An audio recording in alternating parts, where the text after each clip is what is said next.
Isang marahang kaluskos lamang ang narinig bago bumagsak ang mamahaling seda sa mukha ni Alena. Amoy pabango at alak, isang kombinasyong pamilyar na sa kanya, isang halimuyak ng karangyaan at kapabayaan. Labhan mo to, utos ni Katrina. Ang boses ay kasing talim ng kanyang mga kuko na bagong manicure. Gamit ang kamay. Ayokong makitang may kahit katiting na mantsa ng red wine dyan. Hindi kumibo si Alena. Hinayaan lang niyang dumausdos ang scarf mula sa kanyang mukha pababa sa sahig na gawa sa marmol. Yumuko siya para damputin ito. Ang puting tela ay nabahira ng kulay dugong mantsa, isang maliit na saksi sa kasiyahan ni Katrina kagabi. Opo, ma'am. Sagot niya, ang boses ay halos pabulong. Ito na ang kanyang mantra sa loob ng 2 taon. Isang salitang nagpapanatili sa kanyang trabaho, sa kanyang sahod, at sa kinabukasan ng kanyang anak. Pinanood siya ni Katrina na may halong pandidiri mula ulo hanggang paa. Nakasuot si Alena ng luma, ngunit malinis na itim na t-shirt at pantalon. Si Katrina naman, kahit nasa loob lang ng bahay ay bihis na bihis sa kanyang satin loungewear, ang buhok ay perpektong nakalugay. Para siyang isang diyosa na napadpad sa mundo ng mga mortal, at si Alena ang alipin na dapat sumunod sa bawat kapritsyo niya. Tumalikod si Katrina nang walang pasasalamat at naglakad palayo. Ang mga tsinelas niyang may balahibo ay halos walang ingay sa sahig. Naiwan si Alena sa malawak at malamig na laundry room, hawak ang piraso ng telang mas mahal pa siguro sa isang buwang upa niya. Habang binababad ang seda sa isang palanggana ng maligamgam na tubig na may sabon, ng isip ni Alena ay lumilipad sa ibang lugar. Sa sala, naririnig niya ang mahinang pag-click ng telepono ni Katrina. Tiyak na abala na naman ito sa pag-aayos ng kanyang social media feed. Isang sulyap sa Instagram ni Katrina ay magpapakita ng isang perpektong buhay, mga larawan ng mamahaling pagkain, mga biyahe sa ibang bansa, at mga ngiting tila walang katapusang kaligayahan. Sa isang post kaninang umaga lang, nakaupo si Katrina sa tabi ng bintana. May hawak na tasa ng tsa at may caption na, "Finding peace in the simple joys of life." Napangiti si Alena ng mapait. Ang simpleng kaligayahan ni Katrina ay katumbas ng kanyang pagod at pagtitiis. Ang kapayapaan nito ay nakasalalay sa kanyang pananahimik. Tumunog ang telepono ng bahay. Pinunasan niya ang kanyang mga kamay sa isang basahan bago sagutin. "Hello, Miguel Cervantes's residence," magalang niyang sabi. Alena, si Miguel to. Boses ng isang lalaking pagod ang narinig niya mula sa kabilang linya. "Pakisabi kay Katrina malilate ako ng uwi. May bigla ang meeting kasama ang mga investors, at pakihanda na rin ang mga dokumento sa ibabaw ng desk ko sa study. Kukunin yan ng courier bukas ng umaga." "Sige po, Sir Miguel," sagot ni Alena. "Salamat." Pakausap kay Katrina. Inabot ni Alena ang cordless phone kay Katrina na nakaupo sa sofa. Agad na nagbago ang anyo nito. Ang kaninang mataray na mukha ay napalitan ng isang matamis na ngiti. "Hi, love. Pagod ka ba? O okay lang. Mag-iingat ka ha. Yes, love you too." Narinig ni Alena ang lahat. Isang sanay na aktres si Katrina, kayang-kayang magpalit ng maskara sa isang iglap. Matapos ang tawag, bumalik si Katrina sa pagiging reyna ng mansyon. "Huwag mong kalimutan ang hapunan ko. Gusto ko ng salmon at asparagus. Ihatid mo sa kwarto ko eksaktong 7:00. Walang imik na tumango si Alena at bumalik sa laundry room. Ang bawat kusot sa scarf na hawak niya ay tila paglalabas ng sariling bigat sa dibdib. Ginagawa niya ang lahat ng ito para kay Leo, ang kanyang 10 taong gulang na anak. Para sa mga pangarap nito, para sa pag-aaral nito, para sa isang kinabukasan na mas maganda kaysa sa kasalukuyan niya. Pagsapit ng gabi, ang buong bahay ay nababalot na sa katahimikan. Inihatid ni Alena ang hapunan ni Katrina. Kumain na rin siya ng sarili niyang simpleng pagkain, isang pirasong pritong isda at kanin sa maliit na mesa sa sulok ng kusina. Pagkatapos nilinis niya ang lahat, siniguradong walang kalat na maiiwan. Inakala niyang tulog na ang lahat, ngunit ang gabi ay may sariling plano.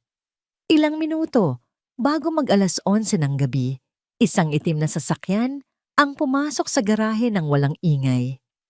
Si Miguel na dapat ay malilat ay nakauwi ng mas maaga. Natapos ang meeting nang hindi niya inaasahan. Pagod na pagod, gusto na lang niyang mahiga. Pumasok siya sa loob ng bahay ng dahan-dahan, ayaw gumawa ng ingay. Hinubad niya ang kanyang sapatos sa may pintuan at iniwan ang susi sa isang maliit na lalagyan. Naglakad siya ng nakayapak sa pasilyo patungo sa kusina para uminom ng isang basong tubig bago umakyat sa kanyang silid. Pagbukas niya ng ilaw sa kusina, natigilan siya. Sa isang madilim na sulok sa malamig na sahig nakaupo si Alena. Nakasandal siya sa pader, nakayuko ang mga balikat niya ay nanginginig.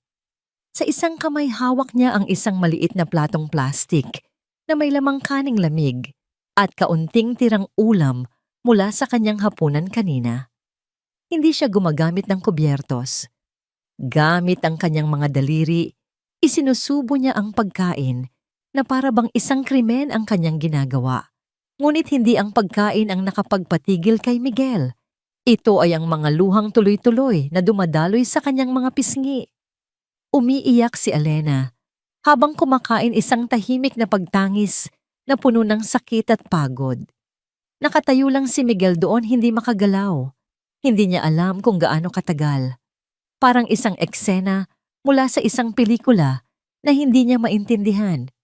Bakit ang kanyang masipag at laging seryosong kasambahay ay kumakain ng tira sa sahig sa dilim na para bang isang anino na nagtatago. Sa wakas nakahanap siya ng boses, mahina, nag-aalangan at puno ng pagkalito. Alena, tawag niya. Bakit ka umiiyak dyan? Nagulat si Alena. Sa sobrang takot na bitawan niya ang plato. Isang malakas na kalabog ang umalingaw-ngaw sa katahimikan ng kusina nang bumagsak at mabasag ang platong plastik sa sahig. Ang kaning lamig ay kumalat kasama ng mga luhang hindi pa natutuyo sa kanyang mukha. Sa isang iglap, para bang bumalik sa sarili si Alena. Ang takot ay mas matindi kaysa sa sakit ng puso. Mabilis niyang pinunasan ang kanyang mga luha gamit ang likod ng kanyang palad na para bang sinusubukang burahin ang ebidensya ng kanyang kahinaan. Sir Miguel, naku, pasensya na po. Nanginginig niyang sabi at mabilis na yumuko para pulutin ang mga piraso ng nabasag na plato at ang kumalat na kanin. Hindi ko po kayo narinig na dumating. Lumapit si Miguel, ang kanyang mukha ay puno ng pag-aalala, hindi galit. Hayaan mo na yan, Alena. Ang tanong ko, ayos ka lang ba? Bakit ka umiiyak habang kumakain sa sahig? Hindi siya makatingin ng diretso. Nakatutok ang kanyang mga mata sa sahig, sa kalat na nilikha niya. Kailangan niya ng dahilan, isang kasinungalingan na sapat na para pagtakpan ang katotohanang napakasakit sa tinig. Sumakit po kasi bigla ang ulo ko, sir. Sabi niya, pilit na pinapakalma ang kanyang boses. Nahilo po ako bigla, kaya napaupo ako. Baka po sa pagod lang. Pasensya na po ulit sa kalat. Tinitigan siya ni Miguel. Isang matagumpay na negosyante, sanay siyang kumilatis ng tao, sanay siyang makiramdam kung mayroong hindi tama. At sa mga sandaling iyon, ang lahat ay mali. Ang pamumula ng kanyang mga mata, ang panginginig ng kanyang mga kamay, ang pag-iwas niya ng tingin, hindi iyon gawa ng simpleng sakit ng ulo. Pero hindi siya nagpumilit. Nakita niya ang takot sa mga mata ni Alena at ayaw na niyang dagdagan pa yon. Sige, mahinahon niyang sabi. Magpahinga ka na. Pagkatapos mo dyan, uminom ka ng gamot. Opo, sir. Salamat po. Halos pabulong na sagot ni Alena. Tumalikod si Miguel at kumuha ng isang basong tubig. Habang umiinom, hindi niya maalis ang tingin sa anino ni Alena. Naabala, sa paglilinis sa sahig. May mali. Isang malaking problema ang nangyayari sa ilalim ng kanyang pamamahay sa mismong kusina niya at ngayon lang niya ito naramdaman. Umakyat siya sa kanyang silid na may bigat sa dibdib.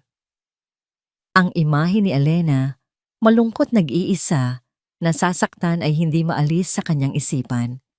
Kinabukasan, tila normal ang lahat. Maagang gumising si Elena, naghanda ng agahan at nilinis ang bahay na para bang walang nangyari. Ngunit may nagbago. May isang takot na bumabalot ngayon. Sa bawat kilos niya, takot na baka may itanong ulit si Miguel. Takot na baka mabuko ang kanyang pagpapanggap na maayos lang ang lahat. Bumaba si Katrina bandang 9:09. Suot ang isang roba na mas mahal pa sa isang buong sweldo ni Elena. Umupo ito sa hapagkainan at nagsimulang maglista sa kanyang planner. Elena, tawag niya nang hindi man lang tumitingin. Malapit na ang 5th anniversary ng kumpanya ni Miguel. Dito sa bahay gaganapin ang party. Gusto ko lahat perpekto. Inabot niya kay Elena ang isang piraso ng papel. Ito ang listahan ng mga kailangan mong gawin. Simulan mo na ngayon. Kailangan mong i-polish lahat ng silverwares. Linisin ang lahat ng bintana loob at labas. I-deep clean ang mga carpet. At gusto kong maghanap ka ng bagong supplier para sa mga bulaklak. Ayoko na nung dati mukhang lanta. Ang listahan ay halos 2 pahina ang haba. Ang bawat utos ay may kasamang hindi nakikitang bigat, isang paalala ng kanyang posisyon sa bahay na yon. Opo, ma'am. Sagot ni Elena, tinanggap ang papel nang walang reklamo. Sa buong umaga, abala si Elena. Habang naglilinis ang isip niya, ay nasa iisang tao lang ang kanyang anak na si Leo. Si Leo ang kanyang lakas, ang kanyang hangin, ang dahilan kung bakit niya tinitiis ang lahat. Nang makahanap siya ng pagkakataon, nang si Katrina ay abala sa isang mahabang phone call sa garden, pumasok si Elena sa kanyang maliit na silid. Kinuha niya ang kanyang lumang cellphone at tinawagan ang numero ng kanyang kapatid kung saan pansamantalang nakatira si Leo. Sa pangalawang ring pa lang, isang masiglang boses ang sumagot. Mama. Agad na napawi ang lahat ng pagod at bigat sa puso ni Elena. Napalitan ito ng purong pagmamahal. Hello anak ko. Kamusta ka? Kumain ka na ba ng tanghalian? Opo, mama, adobo po ulam namin. Ang sarap. Masayang kwento ni Leo. Mama, may good news po ako. Talaga ano yun anak? Tanong ni Elena. Napapangiti habang isinasandal ang sarili sa pader. Pinili po ako ng art teacher namin para sumali sa isang inter-school digital art competition. Sabi niya, magaling daw po ako mag-drawing. Wow, ang galing-galing naman ng anak ko. Halos mapasigaw si Elena sa tuwa. Proud na proud sa'yo si Mama Leo. Sabi ko naman sa'yo balang araw magiging sikat kang artist. Sana po Mama. Ang premyo po kasi scholarship at bagong art supplies. Gusto ko pong manalo para hindi mo na po ako kailangang bilhan. Naluha si Elena, ngunit sa pagkakataong ito, luha ng kaligayahan. Ang kanyang anak sa murang edad ay iniisip na ang kanyang kapakanan. Kahit hindi ka manalo, panalo ka na sa puso ni Mama. Sabi niya, ano bang kailangan para sa competition? Yun nga po Mama. Digital art po kasi siya, kaya kailangan po namin ng tablet para makapag-drawing. Sinabi po ni Ma'am kanina para daw po masanay na kami bago ang mismong contest. Biglang natigilan si Elena. Ang nangiti sa kanyang labi ay unti-unting naglaho. Isang tablet. Alam niya kung magkano ang isang tablet. Kahit ang pinakamura ay katumbas na ng halos kalahati ng kanyang buwanang sahod. Saan siya kukuha ng ganoong kalaking pera, anak ko? Sigurado ka ba?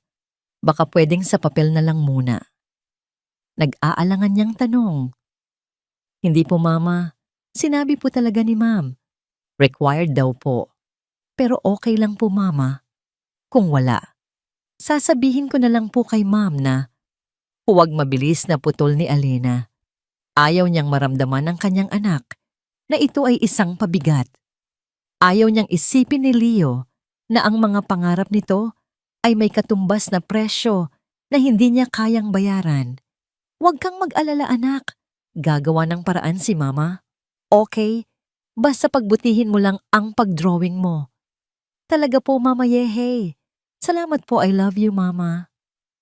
I love you too anak. Sige na ibababa ko na. Mag-aral kang mabuti. Pagkatapos ng tawag na paupo si Alena sa gilid ng kanyang kama, ang saya na naramdaman niya kanina ay napalitan ng isang pamilyar na bigat, ang bigat ng kahirapan. Paano? Saan siya kukuha ng pera? Habang nag-iisip siya, nag-vibrate ang kanyang cellphone. Isang text message mula sa school. Isang group message mula sa art teacher ni Leo. Good day, parents.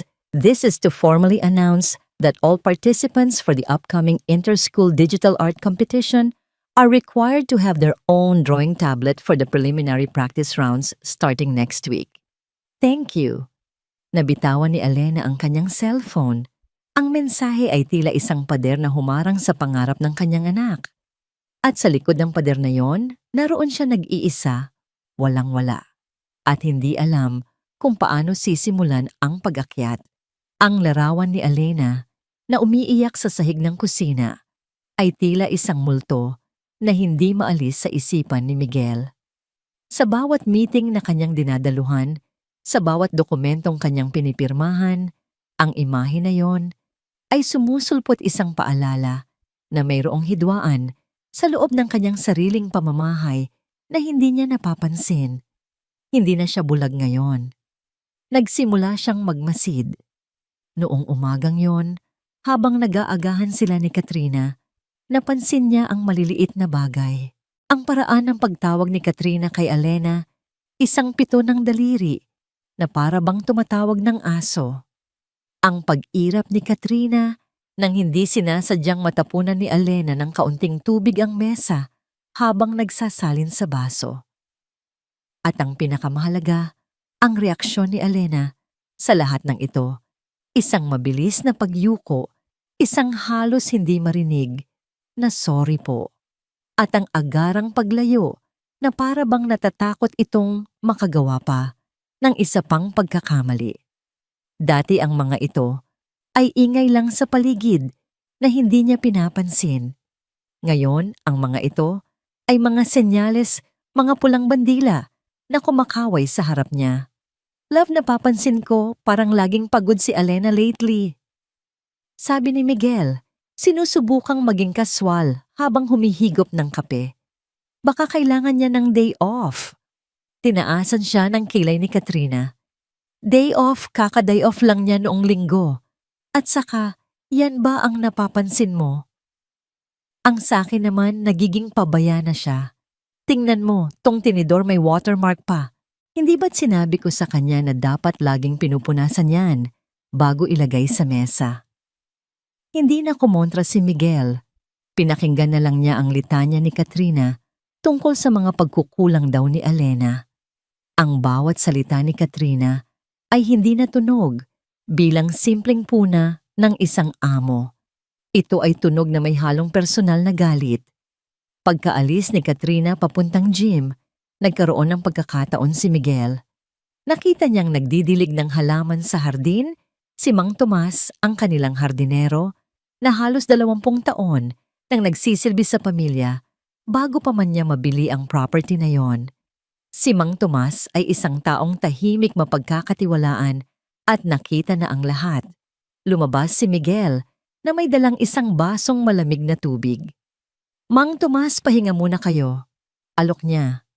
Naku, salamat Sir Miguel, sabi ng matanda habang tinatanggal ang kanyang sombrero at pinupunasan ng pawis sa noo. Kamusta po ang mga rosas? Mukhang maganda ang pamumukadkad ngayon. Oo, sir. Inaalagaan ko pong mabuti. Ito na yata ang paborito ng yumaong mommy ninyo. Nag-usap sila tungkol sa mga halaman sa panahon sa mga lumang alaala ng bahay. Dahan-dahan inilapit ni Miguel ang usapan sa gusto niyang malaman. Mang Tomas, matagal na po kayo dito. Panimula niya. Kilala niyo na po ang takbo ng bahay na to. Si Alena po, kamusta po siya bilang kasama sa trabaho? Napatigil sa pag-inom si Mang Tomas. Nag-isip sandali. Mabait na babae yang si Alena, sir. Masipag, hindi mareklamo. Tahimik lang pero pulido gumawa. Napapansin ko po kasing parang malungkot siya nitong mga nakaraang araw. Dagdag ni Miguel, pinagmamasdan ang reaksyon ng matanda. Nagbuntong hininga si Mang Tomas at ibinaba ang baso. Tumingin siya sa paligid na parabang sinisigurong walang nakakarinig. Sir, ayoko po sanang makialam. Mahina niyang sabi. Pero kung ako po ang tatanungin ninyo, hindi po maganda ang trato ni Ma'am Katrina sa kanya. Kumunot ang noo ni Miguel. Anong ibig niyong sabihin? Madalas ko po siyang naririnig na sinisigawan si Alena kapag wala kayo. Dahil lang sa maliliit na bagay. Minsan dahil daw hindi tama ang pagkaplansa ng damit niya. Minsan naman dahil malamig daw ang kape. Noong isang linggo, nakita ko po ipinapulot niya kay Alena ang basura na nahulog niya kahit nasa tabi na niya ang basurahan. Parang gusto niya laging iparamdam kay Alena kung sino ang mas nakatataas. Ang bawat salita ni Mang Tomas ay tila isang suntok sa sikmura ni Miguel. Ang mga sinabi ng matanda ay tugma sa mga maliliit na bagay na napapansin niya. Tugma sa imahe ni Alena na umiiyak sa sahig. Salamat po sa pagsasabi, Mang Tomas. Mananatili po itong sa ating dalawa lang. Walang anuman, sir. Nag-aalala lang din po ako para kay Alena. Mabuting tao po siya. Pumasok si Miguel sa loob ng bahay na may kumukulong dugo. Galit siya hindi lang kay Katrina, kundi sa sarili niya. Paanong hinayaan niyang mangyari ito sa ilalim ng kanyang pamumuno? Paanong naging bulag siya sa paghihirap ng isang taong nasa loob mismo ng kanyang tahanan? Biglang tumunog ang kanyang telepono. Ang pangalan ng kanyang ina, si Gieng Lourdes Cervantes, ang lumitaw sa screen. Hello, Ma, sagot niya. Miguel, anak. Tumatawag lang ako para sabihing darating ako dyan sa Sabado para sa hapunan. Gusto kitang makita bago ang anniversary party ng kumpanya mo. Sabi ng kanyang ina. Ang boses nito ay kalmado, ngunit may awtoridad, isang bagay na minana niya rito. Sige po, Ma, sasabihin ko kay Alena para makapaghanda. Good. At pakisabi na rin sa girlfriend mo na umayos siya. May diin na sabi ni Gingald Lourdes. Alam mo namang hindi ako natutuwa sa mga taong puro social media ang inaatupag, pero walang modo sa totoong buhay. Hindi na nagulat si Miguel. Mula pa noong una, hindi na magkasundo ang kanyang ina at si Katrina. Si Gieng Lourdes ay isang babaeng galing sa lumang henerasyon na mas pinahahalagahan ang ugali kaysa sa panlabas na anyo. At kay Katrina, nakikita niya ang lahat ng ayaw niya sa isang babae, artificial, materyosa at walang respeto sa iba. Ma-please? Hindi, Miguel. Makinig ka. Malaki ka na. Ang babaeng pinipili mong makasama ay salamin ng iyong pagkatao. Siguraduhin mong ang nakikita namin sa salamin ay isang bagay na maipagmamalaki mo. Pagkababa ng telepono, napahila mo si Miguel sa kanyang mukha. Tama ang kanyang ina. Ang lahat ng ito, ang pagtrato ni Katrina, kay Alena, ang mga komento ng kanyang ina, ay mga lamat sa perpektong larawan na pilit niyang binubuo. Ngunit kailangan niya ng patunay. Hindi sapat ang kwento ni Mang Tomas o ang kutob niya. Kailangan niya ng isang bagay na hindi maitatanggi. Pumunta siya sa kanyang study.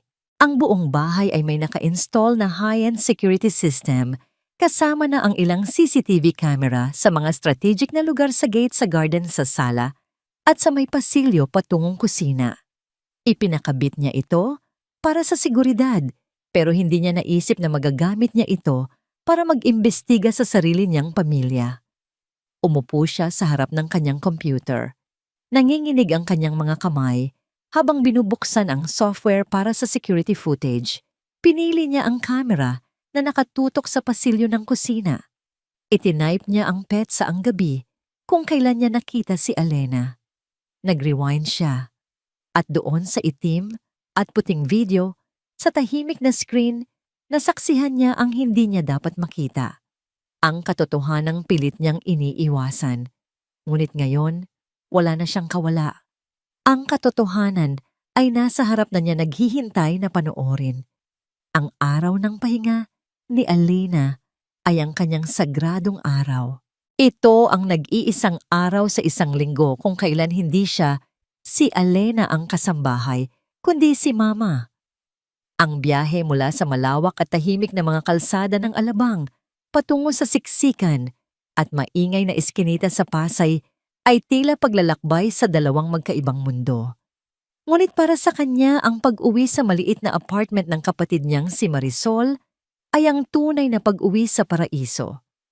Pagbaba pa lang niya ng tricycle, natanaw na niya agad ito, isang payat na batang lalaki na may malalaking mata, matiyagang naghihintay sa ibaba ng kanilang gusali. Mama, sigaw ni Leo, at ang isang salitang iyon ay sapat na para burahin ang lahat ng pagod sa kanyang katawan. Tumakbo ito at yumakap ng mahigpit sa kanyang baywang. Isinubsob ni Alena ang kanyang mukha sa magulong buhok ng anak nilalanghap, ang amoy nito. Amoy araw, amoy pawis, amoy bata. Amoy ng lahat ng bagay na tama at totoo sa kanyang buhay. "Namiss kita, anak ko," bulong niya habang hinahaplos ang likod nito. "Ang laki-laki mo na talaga." Umakyat sila sa ikatlong palapag sa apartment na amoy maginisang bawang at pinaghalong saya at hirap. Sinalubong sila ni Marisol ang kanyang ate ng isang mainit na yakap. "Nagluto ako ng paborito niyo," sabi nito habang kinukurot sa pisngi si Leo. Ang pananghalian ay simple sinigang na baboy, pritong isda, at isang mangkok ng bagong saing na kanin. Ngunit para kay Alena, ito ay isang piging. Ang bawat subo ay may kasamang kwentuhan-tawanan at ang pakiramdam ng pagiging isang pamilya. Pagkatapos kumain habang naghuhugas ng pinggan si Marisol, naupo si Alena, katabi ni Leo sa kanilang lumang sofa.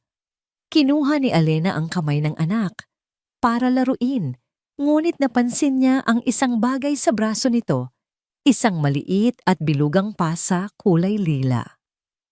"Anak, ano to?" Marahan niyang tanong habang hinahaplos ang marka. "Nadapa ka ba?"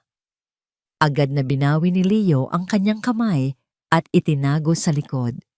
"Wala po to, Mama. Naglaro lang kami ng habulan kahapon, natamaan lang po ako." Ngunit kilala ni Alena ang kanyang anak. Alam niya kapag ito ay nagsisinungaling. Nakikita niya ang mabilis na pag-iwas ng tingin ang bahagyang pagkagat sa labi. "Leo," sabi niya sa isang boses na malumanay ngunit seryoso. "Tumingin ka kay Mama. May nangaaway ba sa'yo sa school?" Hindi sumagot si Leo. Yumuko lang ito at pinaglaruan ang laylayan ng kanyang t-shirt. "Anak, sabihin mo sa akin ang totoo. Hindi magagalit si Mama."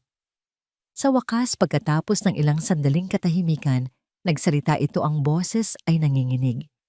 Sabi po nila, anak daw po ako ng katulong. Kaya daw po lumayong sapatos ko at wala akong mga bagong gamit. Ang bawat salita ay tila isang karayom na tumutusok sa puso ni Alena. Ang sakit ay mas matindi pa kaysa sa anumang sigaw o insulto na natanggap niya mula kay Katrina. Dahil hindi ito tungkol sa kanya, ito ay tungkol sa kanyang anak. Ang kanyang trabaho, ang kanyang sakripisyo ay nagiging dahilan ng sakit na nararamdaman ni Leo. Niyakap niya ng mahigpit ang kanyang anak. "Huwag mo silang pakinggan, Leo," sabi niya pilit na pinatatag ang sarili. "Walang masama sa trabaho ni Mama. Marangal to. At lahat ng ginagawa ko para sa'yo." "Alam ko po, Mama." Sagot ni Leo, ang boses ay muffled dahil nakasubsob ito sa kanyang dibdib. Hindi ko na lang po sila pinapansin. Upang ibahin ang usapan at pasayahin, ang ina kinuha ni Leo ang kanyang sketchpad sa ilalim ng mesa. Mama, tingnan niyo po yung mga bago kong drawing. Pagbuklat ng pahina, isang mundo ng imahinasyon ang bumungad kay Alena. Mga bahay na nakalutang sa ulap, mga sasakyang lumilipad na gawa sa mga recycled na materyales, mga tulay na gawa sa bahaghari. Ang bawat guhit ay puno ng detalye ng pangarap ng talento na hindi maikakaila. Ito po yung bahay na gusto ko para sa atin balang araw, sabi ni Leo habang tinuturo ang isang drawing ng isang maliit na bahay na may malaking hardin at isang swing na nakasabit sa puno. Para po may lugar kayo para magpahinga. Naramdaman ni Alena ang pag-init ng kanyang mga mata. Muli niyakap niya ang anak. Paano nagkaroon ng ganito kabuting puso ang isang bata na nakakaranas ng pangungutya? At ito po, Mama, sabi ni Leo. Practice ko po para sa competition. Ipinakita niya ang isang digital art concept na ginuhit niya sa papel. Isang batang lalaki na nakatingin sa mga bituin mula sa bintana ng isang mataas na gusali. Kapag nanalo po ako at nagkaroon ng tablet, ito po yung una kong gagawin. Ang salitang tablet ay muling nagpabigat sa dibdib ni Alena. Ang pangarap ng kanyang anak ay may konkretong pangangailangan. Isang bagay na alam niyang sa kasalukuyan ay hindi niya kayang ibigay. Mama, sabi ni Leo na tila nababasa ang nasa isip niya. Kung hindi po kaya okay lang po. Maiintindihan ko po. Tumingin si Alena sa mga mata ng kanyang anak, mga matang puno ng pag-unawa. Ngunit may bahid din ng isang pangarap na natatakot siyang baka hindi matupad. Sa sandaling iyon, gumawa siya ng isang desisyon. Isang pangako na hindi niya alam kung paano tutuparin, ngunit kailangan niyang bitawan. Gagawa si Mama ng paraan, anak, matatag niyang sabi habang hinahawakan ang pisngi nito. Magkakaroon ka ng tablet, mananalo ka sa competition na, yan, pangako. Nakita niya ang dahan-dahang pagsilay ng isang maliwanag na ngiti sa labi ni Leo. Ang ngiting iyon para kay Alena ay mas mahalaga pa kaysa sa anumang yaman sa mundo. Ito ang kanyang gasolina. Ito ang kanyang gantimpala. Nang gabing iyon, habang pabalik sa alabang, mabigat ang kanyang puso, ngunit buo ang kanyang loob. Kailangan niyang magtrabaho ng doble. Kailangan niyang magtiis pa. Para kay Leo. Para sa kanilang mga pangarap. Pagpasok niya sa mansyon, sinalubong siya ng katahimikan. Marahil ay nasa labas si Katrina. Naglakad siya ng dahan-dahan sa pasilyo patungo sa kanyang silid. Pagdaan niya sa tapat ng kwarto ni Katrina, na bahagyang nakaawang ang pinto, narinig niya itong may kausap sa telepono. I know, right? Super hirap mag-decide. Malanding sabi ni Katrina.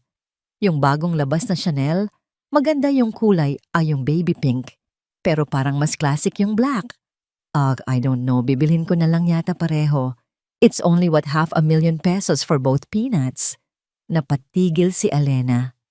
Ang halaga ng 2 bag, isang kapritsyo para kay Katrina, ay sapat na para bumili ng 10 tablet, sapat na para tustusan ang pag-aaral ni Leo sa loob ng ilang taon, sapat na para bigyan sila ng bagong simula. Nakatayo siya roon sa dilim, hindi makagalaw. Ang pangakong binitawan niya sa kanyang anak kanina ay tila isang malaking bundok na kailangan niyang akyatin habang si Katrina ay nasa tuktok na tumatawa habang naghahagis ng pera sa hangin. Naramdaman ni Alena ang pagtigas ng kanyang mga kamao. Hindi galit kundi determinasyon. Gagawa siya ng paraan. Kahit anong mangyari.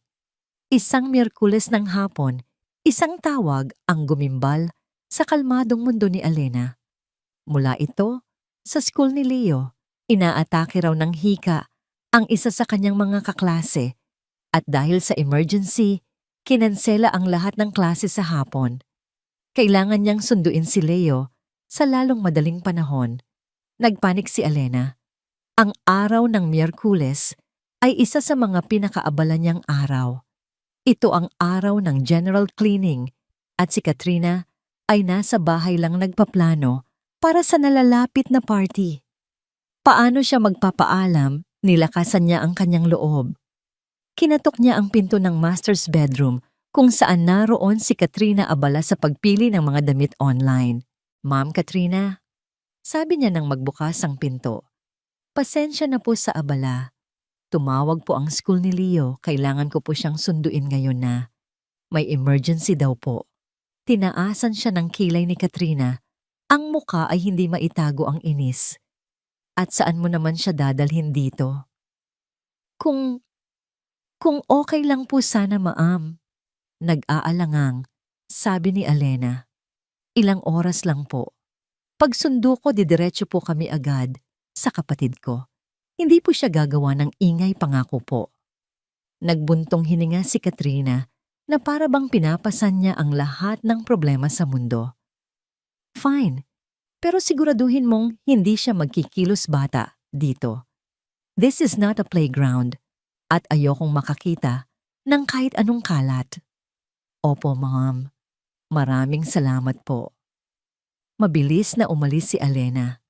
Ang kalahating oras na biyahe papunta sa eskwelahan ni Leo ay puno ng kaba.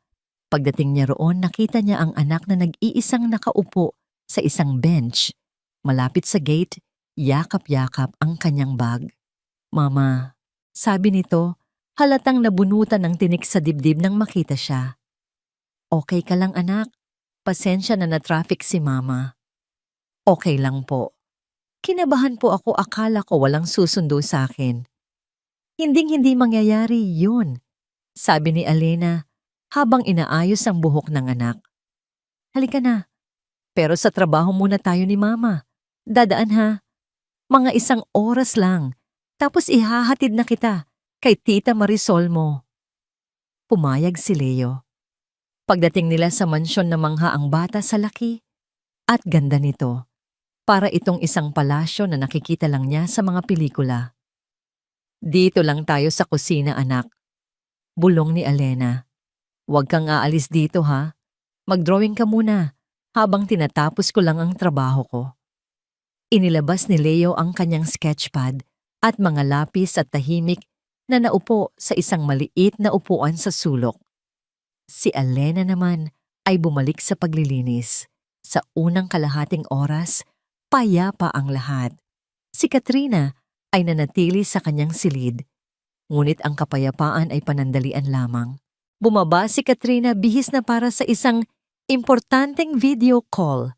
Nakita niya si Leo sa kusina ngunit hindi ito pinansin. Dumiretso siya sa ref para kumuha ng isang bote ng fruit juice. Pabalik na sana siya sa sala nang mangyari ang hindi inaasahan. Sa pagmamadali, nasagi ni Leo ang maliit na mesa kung saan siya nagdo-drawing. Ang baso ng tubig na inihanda ni Alena para sa kanya ay natabig. Tumapon ito, hindi sa sahig, kundi sa gilid ng mamahaling Persian rug na bahagyang umaabot sa may pintuan ng kusina. "Naku!" Sigaw ni Leo, gulat na gulat. Napatigil si Alena sa pagpupunas ng mga bintana. Maging si Katrina ay napahinto. Tumingin silang lahat sa basang parte ng carpet, isang madilim na marka sa kulay krema nitong disenyo. "Pasensya na po, hindi ko po sinasadya." Sabi ni Leo, ang mga mata ay nagsisimula ng mamasa. Tumakbo si Alena para kumuha ng basahan. Ng puso niya ay kumakabog sa takot. Alam niya kung gaano ka-particular si Katrina sa carpet na yon. "Ma'am, pasensya na po. Ako na po ang maglilinis. Hindi na po mauulit." Nanginginig na, sabi ni Alena. Ngunit hindi sumigaw si Katrina. Hindi siya nagalit sa paraang inaasahan ni Alena. Sa halip, isang malamig at kalkuladong ngiti ang lumitaw sa kanyang mga labi. Tumingin siya kay Leo na nakayuko at takot na takot. "It's okay, Leo," sabi niya, ang boses ay sobrang tamis na tila lason. Aksidente lang naman, di ba? Lumapit siya sa bata at marahang hinaplos ang ulo nito. Alam mo ang mga pagkakamali, nangyayari talaga yan. Ang mahalaga, natututo tayo. Tumingin siya ngayon kay Alena na nakaluhod na at pinupunasan ng carpet. Ang matamis na ngiti ay hindi nawala sa kanyang mukha. Pero ang mas mahalaga, pagpapatuloy niya ang boses ay malinaw para marinig ng lahat ay ang pag-ako sa responsibilidad. Kumuha siya ng isang makapal na tumpok ng tissue mula sa dispenser sa kusina. Pagkatapos sa 1 kilos na puno ng dahan-dahan at sinasadyang kalupitan, inihagis niya ang mga tissue sa sahig sa tabi mismo ni Alena. Nakikita mo ba iyan, Leo? Sabi niya habang nakatingin pa rin sa bata. Tingnan mo kung gaano kasipag ang mama mo. Kahit anong kalat kaya niyang linisin. Ganyan siya kahusay. Halika, Alena. Bilisan mo. Linisin mo yan ng maigi. Pagkatapos ng lahat, yan naman talaga ang trabaho mo. Di ba? Ang mga salita ay hindi pa sigaw. Ang mga ito ay mahinahon. Ngunit ang bawat isa ay tila isang malakas na sampal. Isang sampal na hindi tumama sa pisngi ni Alena, kundi sa kanyang kaluluwa. Isang sampal na narinig at naramdaman ng kanyang anak. Nakita ni Alena ang pagbabago sa mukha ni Leo. Ang takot ay napalitan ng pagkalito at pagkatapos ng sakit, nagsimulang mamuo ang mga luha sa mga mata ng bata. Narinig niya ang sinabi ni Katrina. Naintindihan niya ang ibig sabihin nito. Nakita niya kung paano ipahiya ang kanyang sariling ina sa harap niya. Hindi na napigilan ni Leo. Humagulgol siya. Isang iyak na puno ng sakit, hindi para sa sarili niya, kundi para sa kanyang ina. Napatigil si Alena sa pagpupunas. Tumingala siya, ang sarili niyang mga mata ay puno na rin ng luha. Nakita niya ang kanyang anak na umiiyak. At sa likod nito si Katrina na nakatayo, ang mukha ay nagpapakita ng isang demonyong kasiyahan. Sa sandaling iyon, ang Persian rug, ang mansyon, ang trabaho, lahat ay nawalan ng halaga. Ang tanging nakikita niya ay ang durog na puso ng kanyang anak. Tumayo siya, niyakap ng mahigpit si Leo at ibinulong, "Patawarin mo si mama, anak. Patawarin mo ako." Nakatayo si Katrina, pinapanood ang eksena na para bang isang pelikula. Para sa kanya ito ay isang tagumpay. Ipinakita niya kung sino talaga ang may kapangyarihan. Ngunit ang hindi niya alam, ang eksenang yon, ang inosenteng iyak ng isang bata, ang tahimik na pagtangis ng isang ina, ang kalupitan ng isang amo, ay tahimik na nai-record ng isang maliit at walang emosyon na lente ng kamera sa sulok ng pasilyo. Isang saksi na magpapatunay sa lahat. Gabi na nang makauwi si Miguel. Ang buong araw niya ay ginugol sa sunod-sunod na meetings, ngunit kahit gaano siya kaabala ang kanyang isip, ay patuloy na bumabalik sa kanyang bahay, sa hinala, sa mga hindi nasasagot na tanong. Pagkatapos ng isang mabilis na hapunan, kung saan si Katrina ay muling nagreklamo tungkol sa kapabayaan ni Alena, umakyat si Miguel sa kanyang study. Isinara niya ang pinto at nilock ito. Ito na ang oras. Oras na para harapin ang katotohanan, gaano man ito kapangit. Umupo siya sa harap ng kanyang malaking monitor. Ang software para sa CCTV ay nakabukas na. Huminga siya ng malalim bago i-click ang play sa footage ng kusina noong gabing iyon. Ang video ay walang tunog, ngunit hindi na kailangan. Ang bawat kilos ay sumisigaw. Nakita niya ang sarili niyang pumasok sa kusina. Nakita niya si Alena, nakaupo sa sahig, ang mga balikat ay nanginginig. Nakita niya ang pagkatapon ng pagkain. Nakita niya ang takot sa mukha ni Alena nang kausapin niya ito. Ang mabilis na pagtanggi, ang pilit na pagpapaliwanag, lahat ay malinaw na ngayon. Isang pagsisinungaling na ginawa para protektahan ang sarili. Sinarado ni Miguel ang video. Hindi pa yon sapat. Kailangan niya ng higit pa. Nag-browse siya sa mga nakaraang araw, sa mga random na oras. At doon, dahan-dahang nabuo ang isang nakakakilabot na larawan, isang video. Si Katrina naglalakad sa sala at walang pakundangang ibinabato ang kanyang bag kay Alena para saluhin. Isa pa, si Alena nagmamadaling magdala ng kape ngunit pinahinto siya ni Katrina sa gitna ng pasilyo para lang amuyin ito. Umiling si Katrina at ibinalik ang tasa na tila sinasabing hindi ito katanggap-tanggap.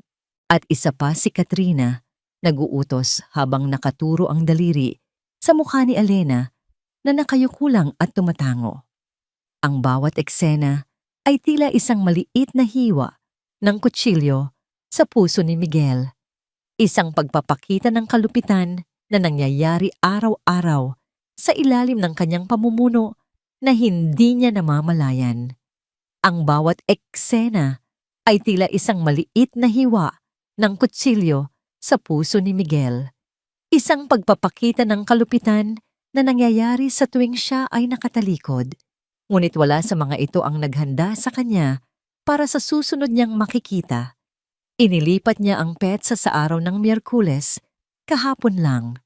Nakita niya sa footage si Alena na nagmamadaling pumasok sa bahay kasama ang isang batang lalaki. Si Leo, naisip ni Miguel. Ito ang unang pagkakataon na nakita niya ang anak ni Alena. Pinanood niya ang tahimik na eksena sa kusina. Ang bata ay masayang nagdodrawing. Si Alena ay nagtatrabaho. At pagkatapos ang pagbaba ni Katrina, pinanood niya ang pagkatapon ng tubig. Nakita niya ang takot sa mukha ni Leo, ang panik sa mga kilos ni Alena. At nakita niya ang reaksyon ni Katrina, isang reaksyon na mas masahol pa sa anumang sigaw.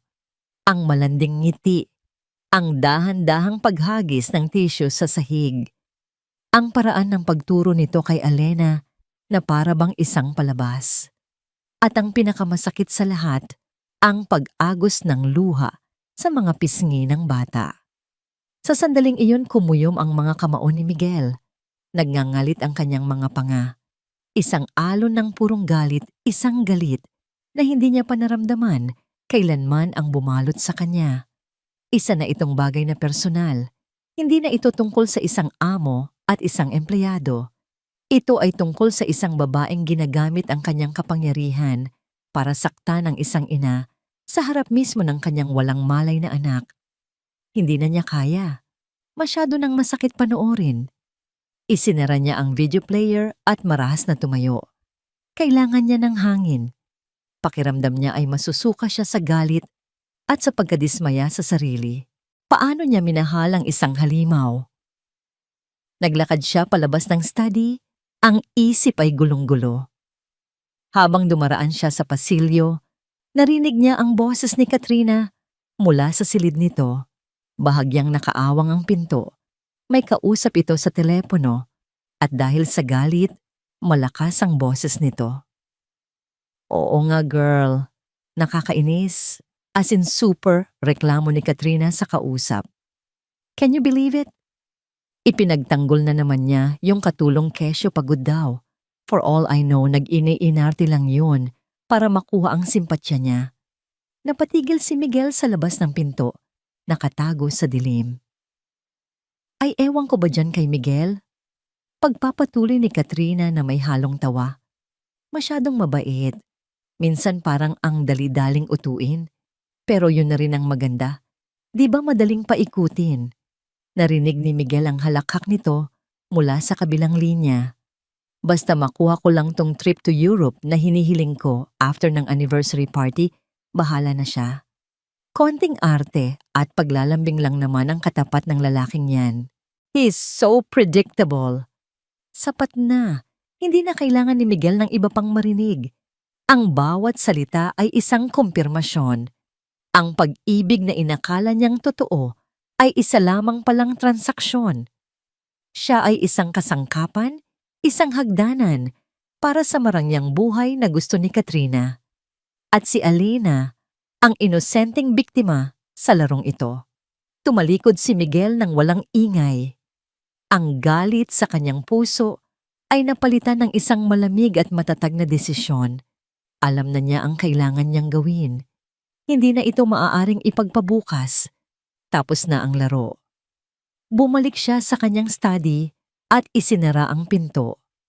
Umupo siya sa dilim, hinahayaan ang katotohanan na bumaon ng malalim sa kanyang sistema. Hindi na siya ang Miguel na bulag at walang pakialam. Ngayong gabi namulat siya. At ang pagkamulat na yon ay magiging simula ng pagbagsak ng lahat ng kasinungalingan. Ang pagdating ni Gomangalo Lourdes Cervantes sa Sabado ng gabi ay tila pagdating ng isang mahinahon ngunit mapanuring bagyo. Isang babaeng nasa mga huling taon ng kanyang edad, may tindig siyang puno ng dignidad at mga matang, tila kayang basahin ang kaluluwa ng sinumang kaharap niya. Magandang gabi po, bati ni Elena habang magalang na nagbubukas ng pinto. Magandang gabi rin, Hija, sabi ni Gingel Lourdes na may isang pambihirang nangiti na para lamang kay Elena. Ang bango ng niluluto mo. Kare-kare ba yan? Opo, ma'am. Paborito po kasi ni Sir Miguel. Sagot ni Elena. Bumaba si Katrina mula sa hagdanan, suot ang isang mamahaling bestida na halatang pinaghandaan. Tita, welcome. Sabi niya na may pilit ng ngiti at akmang hahalik sa pisngi. Ngunit bahagyang umiwas si Gingel Lourdes at isang malamig na tango lang ang isinukli. Katrina, sabi nito. You look expensive. Ang komento bagamat simple ay may talim. Naramdaman ito ni Katrina at ang kanyang nangiti ay bahagyang kumupas. Dumating si Miguel para salubungin ang ina, niyakap ito ng mahigpit. Ma, I'm glad you're here. Sa hapagkainan ng tensyon ay halos nahihipo. Si Katrina ang sentro ng usapan, pilit na ipinapakita ang kanyang galing. Ikinuwento niya ang kanyang mga achievements bilang isang influencer, ang mga bagong collaborations niya, at ang mga mamahaling lugar na kanyang napuntahan. Si Giang Lourdes ay nakikinig lang paminsan-minsan, ay tumatango, ngunit ang kanyang mga mata ay nananatiling matalas. Alam niyo, tita, sabi ni Katrina sa isang ponto, it's so hard to find good help these days. Minsan kahit anong galing mo mag-manage, may mga taong sadyang hindi nakakaintindi ng standards. Ang tingin niya ay pasimpleng dumaplis kay Elena na tahimik na nagsasali ng tubig sa mga baw. Hindi pinalampas ni Gingel Lourdes ang pagkakataon. Talaga ba? Sagot niya habang tinitingnan si Elena. Sa tingin ko naman ang pagiging isang mabuting help ay refleksyon lang ng kung gaano kabuti ang amo sa kanya. Kung maayos ang iyong pamamalakad at may respeto ka, tiyak, nasusuklian ka rin ng maayos na serbisyo. Hindi ba, Elena? Natigilan si Elena. Ngunit nakita niya ang suporta sa mga mata ng matanda. Oo po, ma'am, sagot niya. Namula si Katrina, direktang tinamaan. Sinubukang ibahin ni Miguel ang usapan, ngunit ang kanyang ina ay may sariling plano. Speaking of standards, pagpapatuloy ni Gingel Lourdes habang hinihiwa ang kanyang pagkain. Miguel, ang anniversary party ninyo. Darating ba ang mga investors mula sa Singapore? Yes, ma. Mr. Ricardo Lim will be there. Si Ricardo, isang taong napaka-tradisyonal. Sabi ni Gingel Lourdes at ngayon ay tinitigan niya ng diretso si Katrina. Pinahahalagahan niya ang mga family values, ang integridad, ang katapatan. Sana ang makita niya sa party ay isang bagay na magpapakita ng magagandang katangiang yon. Isang bagay na totoo. Ang bawat salita ay may dobleng kahulugan. Si Katrina ay hindi na makatingin. Naramdaman niyang siya ang pinapatamaan. Siya ang sinusuri. At sa pagsusuring iyon, siya ay bumabagsak. Pagkatapos ng hapunan, habang nag-aayos si Elena, sa kusina, pumasok si Gingel Lourdes. Iha, maraming salamat sa napakasarap na hapunan, sabi nito. Walang anuman po, ma'am. Nakikita ko ang lahat, Elena, mahinang sabi ng matanda. Ang pagtitiis mo, ang lakas mo, huwag kang mag-alala, malapit nang matapos ang lahat. Naluha si Elena sa kabaitan na ipinapakita sa kanya. Isang simpleng pagkilala, Ngunit para sa kanya ito ay isang malaking bagay. Nang gabing iyon bago umalis, kinausap ni Gangala Lourdes ang kanyang anak nang sarilinan sa hardin. "Nakita mo ba ang nakita ko, Miguel?" Tanong niya. "Opo, ma." Sagot ni Miguel, ang boses ay mabigat. Mas malinaw pa sa sikat ng araw. Ang halaga ng isang lalaki ay hindi nasusukat sa dami ng pera niya, kundi sa uri ng babaeng pinipili niyang ilagay sa kanyang tabi. Paalala ng ina. Ang babaeng iyan, sa taas hindi niya kayang mahalin ang kahit sino maliban sa sarili niya. Samantalang ang babaeng nasa kusina, kayang mahalin ang lahat kahit walang-wala siya. Ngayon, anak, kailangan mong mamili. Isipin mong mabuti. Tumingin si Miguel sa bintana ng kusina, kung saan nakikita niya ang anino ni Alena na nagliligpit. Pagkatapos tumingin siya sa bintana ng silid sa itaas, kung saan naroon si Katrina. Ang pagpili ay hindi na mahirap. Sa katunayan, matagal na siyang nakapili. Ngayon na lang siya nagkaroon ng lakas ng loob para aminin ito sa sarili. "Alam ko na po ang kailangan kong gawin, ma," sabi niya sa ina. Ang boses ay puno ng isang bagong determinasyon. "Matagal ko na pong alam. Ang gabi ng ika-5 anibersaryo ng kumpanya ni Miguel ay perpekto. Ang hardin ng mansyon ay nabago, mga maliliit na ilaw na nakasabit sa mga puno na parang mga alitaptap, mga mesang may puting mantel na pinalamutian ng mga sariwang bulaklak, at isang entablado kung saan tumutugtog ang isang string quartet. Ang hangin ay puno ng amoy, ng mamahaling pabango, masasarap na pagkain, at ang tunog ng mga matagumpay na tao na nagtatawanan. Sa gitna ng lahat, si Katrina ay parang isang reyna. Suot niya ang isang puting-puting bestida na bumabagay sa kanyang katawan na tila isang anghel. Ang kanyang nangiti ay hindi nawawala habang binabati ang bawat bisita, mula sa mga empleyado hanggang sa mga pinakamahahalagang kliyente. Siya ang larawan ng perpektong hostess, ang eleganteng partner ng isang matagumpay na CEO. Walang sino man ang makakapagsabi na ang kanyang mundo ay malapit ng gumuho. Si Alena, sa kabilang banda, ay halos hindi nakikita. Suot ang kanyang simpleng itim na uniforme, mabilis siyang kumikilos sa gilid, tinitiyak na ang mga baso ay laging puno, at ang mga bandehado ng pagkain ay hindi nauubusan. Ang bawat galaw niya ay maingat, pilit na iniiwasan ng anumang makakatawag ng pansin, lalo na mula kay Katrina. Dumating si G. Ricardo Lim, ang pinakamahalagang investor, kasama ang kanyang asawa. Sinalubong sila ni Miguel at Katrina. "Ricardo, it's an honor to have you here," sabi ni Miguel na may isang formal na ngiti. "The pleasure is all mine, Miguel. Congratulations on 5 years," sagot ni G. Lim habang kinakamayan siya. "And this must be the lovely Katrina. You have a beautiful home." "Thank you, Tito Ricardo," sabi ni Katrina, gamit ang isang matamis na boses na nakakasuklam para kay Miguel. "Please enjoy the party. We prepared everything for you." Habang nagpapatuloy ang gabi, naging abala ang lahat. Si Miguel ay nasa tabi ni G. Lim, ipinapakilala ito sa kanyang mga key employees.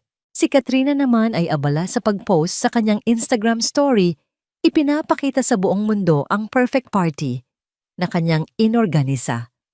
Sa isang punto na ubusan ng champagne flute sa isang station, nakita ito ni Katrina at agad na hinanap ng kanyang mga mata si Alena.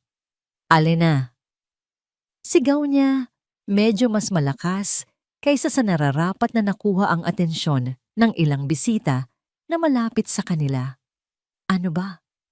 Bakit walang baso dito?" Ang babagal na niyo talagang kumilos. Narinig ito ni Miguel mula sa hindi kalayuan. Narinig din ito ni J. Lim. Nakita nila si Alena na nagmamadaling lumapit, dala ang isang tray ng mga bagong baso. "Pasensya na po, ma'am," sabi nito nakayuko. "Bilisan mo, nakakahiya sa mga bisita." Dagdag pa ni Katrina bago tumalikod na para bang walang nangyari at ngumiti ulit sa mga kausap. Ang eksena ay mabilis, ngunit sapat na para makita ng mga mapanuring mata ni G. Lim. Nakita niya ang pamumula sa mukha ni Alina dahil sa hiya at ang saglit na pagtiim ng bagang ni Miguel. Iyon na ang hudyat. Nagpatuloy pa ng ilang minuto si Miguel sa pakikipag-usap, tila walang napansin. Ngunit ang kanyang mga mata ay hindi na nawala sa bawat kilos ni Katrina.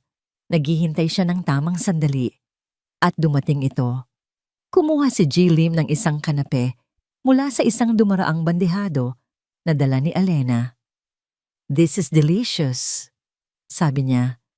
"Sino ang nagluto nito?" Bago pa man makasagot si Miguel, sumingit si Katrina na lumapit sa kanila.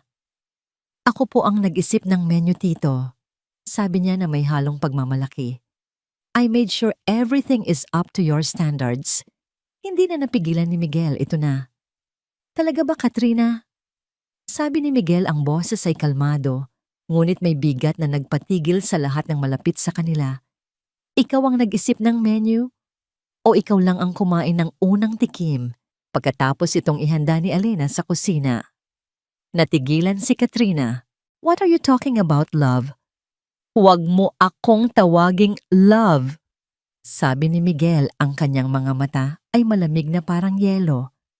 "Lahat ng nandito," sabi niya habang iginagalaw ang kanyang kamay sa buong hardin, "ang pagkain ng ayos ang kalinisan.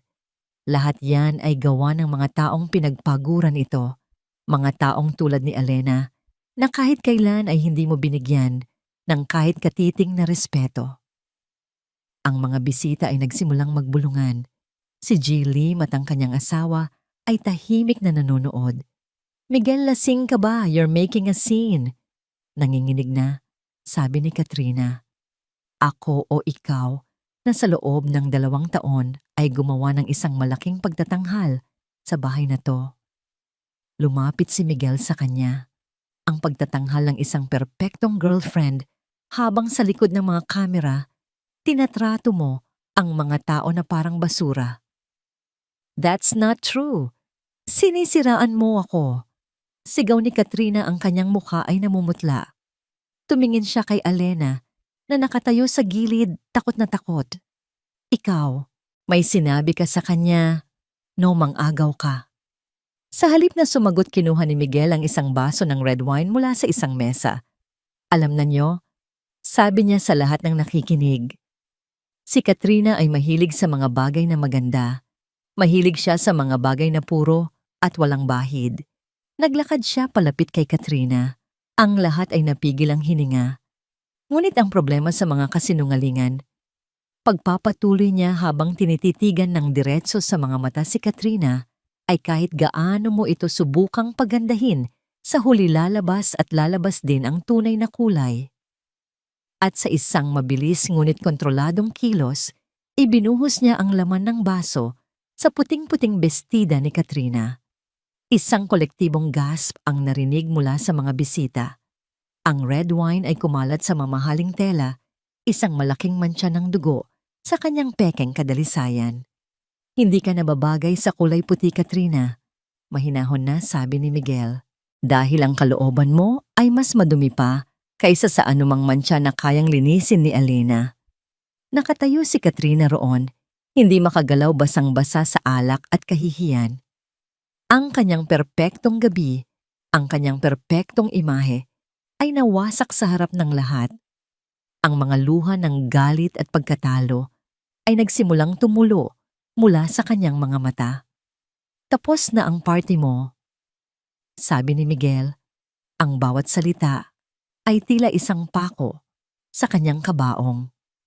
"Umalis ka na sa bahay ko." Hindi na niya kailangang ulitin. Tumalikod si Katrina at sa gitna ng daan-daang matang nakatingin, tumakbo siya papalayo. Ang kanyang puting bestida na may mantsa ay isang simbolo ng kanyang biglaang pagbagsak. Natahimik ang buong hardin.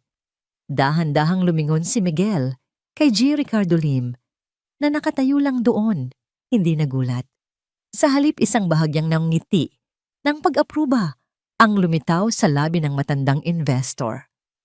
A man's true worth, sabi ni J. Lim sapat na para marinig ni Miguel, is measured by his integrity.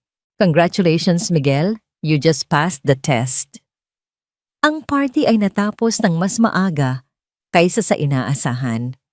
Ang mga bisita ay umalis ng dahan-dahan nag-iiwan ng mga bulungan at mga tinging puno ng pagtataka.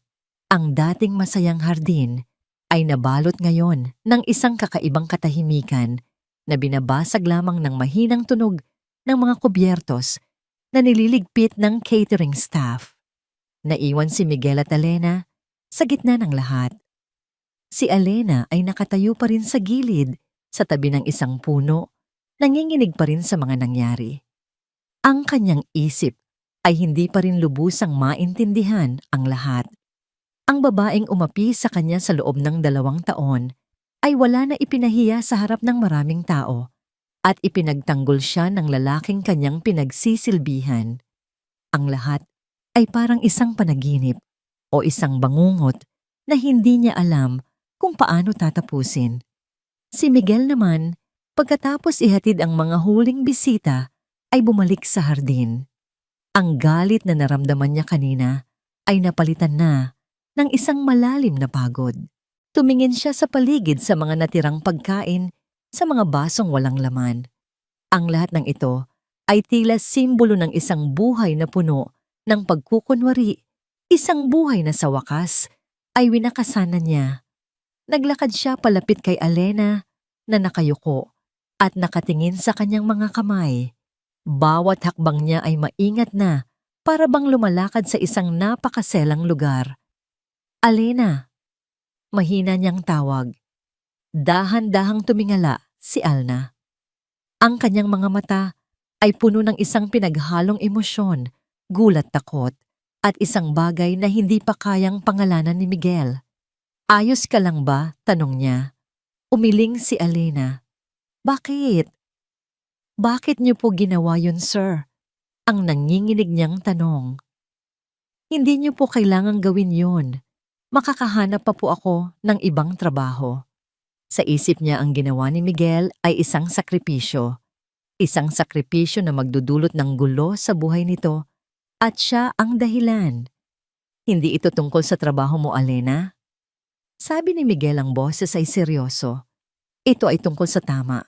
Tungkol sa dignidad. Walang sino man ang may karapatang gawin sa iyo ang ginawa niya. Naglakad sila papasok sa tahimik na sala, malayo sa mga nagliligpit na staff. Umupo si Miguel sa isang sofa at pagkatapos ng ilang sandali, naupo rin si Alena. Sa silyang nasa tapat niya, pinapanatili ang distansya. Hindi ko po maintindihan, sabi ni Alena, halos pabulong. Dahil matagal na akong bulag. Pag-amin ni Miguel habang nakatingin sa kawalan. O baka pinili kong maging bulag. Mas madaling hindi makita ang mga bagay na ayaw mong makita. Pero mali ako. At dahil sa pagkakamali ko, ikaw ang nasaktan. Patawarin mo ako, Alena. Hindi makapaniwala si Alena sa kanyang naririnig. Ang makapangyarihang si Miguel Cervantes ay humihingi ng tawad sa kanya. Wala po kayong kasalanan, sir. Mayroon, giit ni Miguel. Kasalanan kong hinayaan kong mangyari yun sa ilalim ng pamamahay ko. Tumingin siya ngayon ng diretso kay Alena. Pero hindi lang yan ang gusto kong sabihin sa'yo. Tumayo siya at lumapit sa isang maliit na drawer sa ilalim ng kanyang bookshelf. May kinuha siyang isang puting sobre na halatang luma na. Medyo lukot na ito sa mga gilid. May isang bagay na dapat mo nang malaman. Sabi niya habang iniaabot ang sulat kay Alena. Isinulat ko to matagal na. Noong mga panahong gulong-gulo pa ang isip ko, noong mga panahong hindi ko pa kayang aminin sa sarili ko ang nararamdaman ko. Duwag ako nun. Nanginginig ang mga kamay ni Alena habang tinatanggap ang sobre. Binuksan niya ito at inilabas ang isang piraso ng papel. Nakasulat dito sa isang formal, ngunit malinaw na sulat kamay ang mga salitang hindi niya inaasahan. Alena, hindi ko alam kung paano ito sisimulan. At marahil hindi mo na ito mababasa kailanman. Isinusulat ko lang ito para mailabas, para kahit papaano ay mabawasan ang bigat. Mula nang dumating ka sa bahay na ito, may nagbago. Hindi ko alam kung ano. Siguro ang katahimikan mo, ang paraan mo ng pagtatrabaho na may dignidad. Ang pagiging disente mo sa isang mundong puno ng ingay at pagkukunwari. Nakikita kita. Higit pa sa isang kasambahay, nakikita ko ang isang babaeng malakas, isang inang nagsasakripisyo. At sa bawat araw na nakikita kita, mas lalo kong nakikita kung gaano ako kanaliligaw sa sarili kong buhay. Ikaw ang nagiging salamin ko, at ang nakikita ko ay hindi ko gusto. Hinahangaan kita, Alena, sa isang paraan na hindi ko pa naramdaman para sa iba. Isang paghanga na may kasamang respeto at siguro may kasama na ring isang bagay na mas malalim, isang bagay na natatakot akong pangalanan dahil alam kong mali, dahil amo mo ako at hindi ko kailanman gustong samantalahin yun, kaya itatago ko na lang ito at magpapasalamat na lang ako sa katahimikan na kahit hindi mo alam, dumating ka sa buhay ko at binigyan mo ako ng pagkakataong makita kung ano ang tunay na mahalaga. Miguel, habang binabasa ni Alena ang bawat salita, ang mga luha ay nagsimulang mamuo sa kanyang mga mata. Hindi ito luha ng sakit o awa, kundi luha ng pagkaunawa. Ang lahat ng kabaitan ni Miguel, ang mga pag-aalala nito, hindi pala iyon dahil sa awa. Tumingala siya, mula sa sulat ang kanyang mga mata ay nagtatanong, "Totoo ang lahat ng yan," sabi ni Miguel, na para bang nababasa ang nasa isip niya. At lalo lang itong naging totoo nang makita ko kung paano kanya sinaktan. Doon ko naintindihan na hindi ko na kayang magtago sa likod ng mga takot ko. Hindi ko na kayang makita kang nasaktan. Tumayo si Alena. Hindi niya alam ang sasabihin. Napakaraming emosyon ang dumadaloy sa kanya. Hindi po ako karapat-dapat. Iyon lang ang lumabas sa kanyang bibig. Ikaw ang pinakakarapat-dapat sa lahat ng taong nakilala ko. Sabi ni Miguel lumalapit sa kanya. Ikaw si Leo. Karapat-dapat kayo sa lahat ng respeto at kaligayahan sa mundo. Huminto siya sa harap ni Alena. Hindi ako humihingi ng kahit ano. Sabi niya, ang boses ay puno ng sinseridad. Hindi kita minamadali. Ang gusto ko lang bigyan mo ako ng pagkakataon. Isang pagkakataon na ipakita sa'yo na may mga lalaki pa ring marunong tumingin sa isang babae.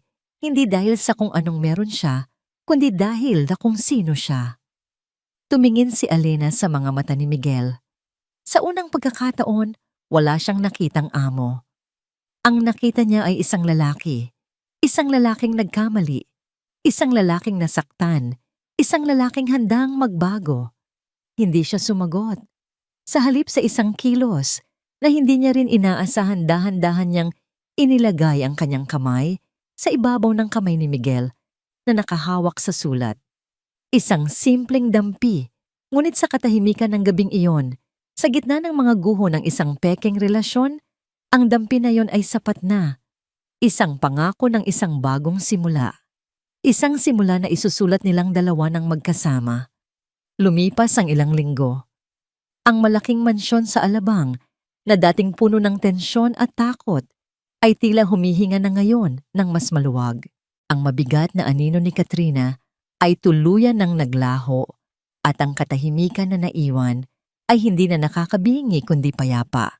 Isang Sabado ng umaga, ang sinag ng araw ay dahan-dahang gumagapang sa sahig ng kusina. Ang amoy ng bagong lutong sinangag at pritong itlog ay humahalimuyak sa hangin kasama ng amoy ng mainit na kape. Hindi na ito ang kusina kung saan minsang umiyak si Alena sa sahig. Ngayon, ito ay isang lugar ng init at buhay. Si Alena ay abala sa paghahanda ng agahan, ngunit ang kanyang mga kilos ay hindi na tulad ng dati. Wala na ang pagmamadali at kaba. Ang bawat galaw niya ay kalmado, may kasamang isang maliit at halos hindi mahahalata ng ngiti sa kanyang mga labi.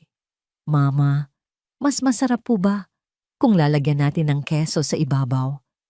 Ang boses na yon ay musika sa pandinig ni Elena. Mula sa kanyang tabi si Leo ay nakatayo sa isang maliit na upuan, seryosong-seryoso habang tinutulungan ng ina na maghalo ng itlog. Ang dati malungkot niyang mga mata ay kumikinang na ngayon. Sa mga nagdaang linggo, unti-unti nang bumabalik ang dating sigla ng bata. Magandang ideya yan, anak.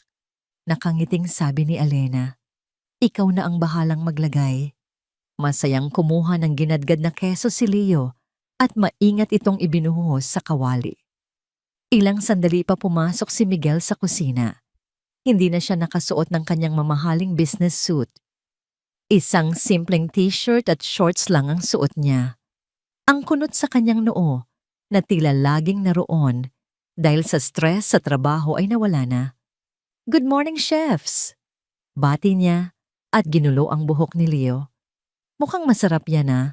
Pwede na ba akong umorder? Opo, Tito Miguel. Special omelette po to recipe namin ni Mama. Proud na sabi ni Leo. Ang salitang tito ay kusa nang lumabas sa bibig ng bata. Sa simula ay nag-aalangan pa ito, ngunit sa ipinakitang kabaitan at pasensya ni Miguel, naging komportable na ito. Umupo si Miguel sa mesa sa parehong mesa kung saan minsang pinagmasdan niya si Elena nang may pagdududa. Ngayon, pinagmamasdan niya ito nang may paghanga. Nagbago si Elena. Ang dati laging nakayukong babae ay taas noo na ngayon. Ang kanyang nangiti ay mas madalas nang lumalabas at ang kanyang mga mata ay hindi na nagtatago ng takot. Habang kumakain sila, ang kanilang usapan ay magaan at puno ng tawanan. Ikinuwento ni Leo ang bago niyang natutunan sa kanyang online art class, isang klase na si Miguel ang nag-enroll para sa kanya. Ipinakita pa niya ang kanyang pinakabagong gawa sa tablet na regalo nito, isang makulay na larawan ng 3 taong magkakasamang nakaupo sa isang hardin, nanonood ng paglubog ng araw. Isang payat na babae, isang matangkad na lalaki, at isang maliit na bata sa gitna. Ang ganda naman yan, anak. Sabi ni Elena, ang puso ay puno ng pasasalamat. Pagkatapos ng agahan, lumabas silang 3 sa hardin. Ang mga rosas ni Mang Tomas ay namumukadkad ng buong ganda. Naglaro ng habulan si Miguel at Leo, ang kanilang mga halakhak ay umalingaw-ngaw sa buong paligid. Si Elena naman ay naupo sa isang bench sa ilalim ng puno. Hawak ang isang tasa ng kape, pinapanood lamang sila. Sa panunood, sa 2 pinakamahalagang lalaki sa kanyang buhay, naramdaman niya ang isang kapayapaan na matagal na niyang hindi naramdaman. Hindi na siya isang biktima, hindi na siya isang anino. Lumapit si Miguel at naupo sa tabi niya habang si Leo ay abala sa paghabol sa isang paru-paro. Masaya ka ba? Tanong ni Miguel, ang boses ay mahina. Tumingin si Elena sa kanya at sa pagkakataong ito, hindi siya nag-alinlangan. Oo, sagot niya. Sobra. Nag-enroll ka na ba sa Guro Elena? May dalang brochure si Miguel para sa isang universidad na nag-aalok ng mga kursong panggabi para sa mga gustong maging guro. Ito na ang pagkakataon mo para tuparin ang pangarap mo. Tinitigan ni Elena ang brochure. Ang kanyang pangarap, isang pangarap na matagal na niyang ibinaon at kinalimutan. Paano, tanong niya? Ang trabaho? Si Leo. Huwag mong isipin yun, sabi ni Miguel habang inaabot ang kanyang kamay at marahang hinahawakan ang kamay ni Elena. Hindi mo na kailangang maging kasambahay dito. Ang gusto ko, maging partner kita. Tutulungan kita sa pag-aaral mo. Aayusin natin ang schedule. Magkasama tayo dito. Tumingin si Elena sa kanilang mga kamay na magkahawak. Pagkatapos tumingin siya kay Leo na masayang naglalaro. At sa wakas, tumingin siya kay Miguel na ang mga mata ay puno ng sinseridad at pagmamahal. Walang sinabi si Elena. Ngunit ang mga luhang nagsimulang mamuo sa kanyang mga mata ay hindi na luha ng kalungkutan. Ito ay mga luha ng pag-asa ng pasasalamat ng isang bagong simula. Tumango siya isang mabagal, ngunit tiyak na pagtango. "Salamat, Miguel," sabi niya. "Salamat sa lahat." Hindi na nila kailangan ng maraming salita. Ang kanilang relasyon ay hindi isinilang mula sa isang matamis na unang pagkikita, kundi mula sa mga guho ng sakit at kasinungalingan. Ito ay isang pag-ibig na dahan-dahang itinayo sa pundasyon ng respeto, pag-unawa at paghilom. Ang araw ay nagpatuloy. Ang dating mansyon na simbolo ng pagkaalipin ay naging isang tahanan. Ang kusina na naging saksi sa maraming luha ay naging sentro na ngayon ng kanilang tawanan. Sa paglubog ng araw ang ginintuang liwanag ay tumama sa kanilang mga mukha. Si Leo ay nakatulog na sa sofa, yakap ang kanyang tablet.